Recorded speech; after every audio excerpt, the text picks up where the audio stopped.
మీకే ఎక్కువ ఆస్తి అండి. ఇప్పుడు రిచెస్ట్ పర్సన్ జబర్దస్త్ లో మీరే అని 20 ఎకరాలు దగ్గర దగ్గర దాదాపుగా 200 కోట్లు ఆస్తుందని విన్నాను. నిజమా? అంటే నేనేమంటానంటే అది ఏదో ఇప్పుడు నేనేదో సంపాదించింది కాదు, మా ఇచ్చింది కొంతుంది. దాంట్లో ఏంటంటే నేను మా మ్యూజిక్ లో గానీ మా గోల్డ్ లో గానీ యాంకరింగ్ చేస్తుంటే ఎప్పుడంటే రవిది సంథింగ్ స్పెషల్. అప్పట్లో నాదొక షో ఉండే ఉత్తప్పం అని. నేను అప్పటి నుంచి ఏం చేస్తా అంటే నాకు మా అయ్య కొంచెం 20 ఎకరాలు ఉన్న భూమిని 5 ఎకరాలు చేసిండు అమ్మేసి. నాకు అప్పుడు ఒక నుంచి ఒక పిచ్చి ఉండే, ఏదో ఒక రోజు నేను కొనాలి కొనాలి కొనాలి అని.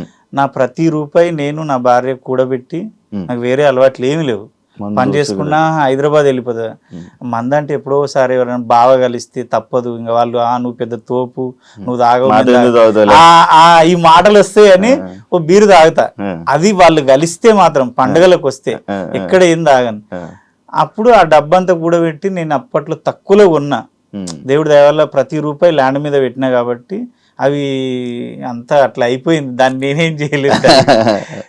రిచ్ పర్సనే కదా అంటే రిచ్ సరే అవి ఏదో ఉన్నాయి అంతే, దాన్ని ఏం చేయలేవు.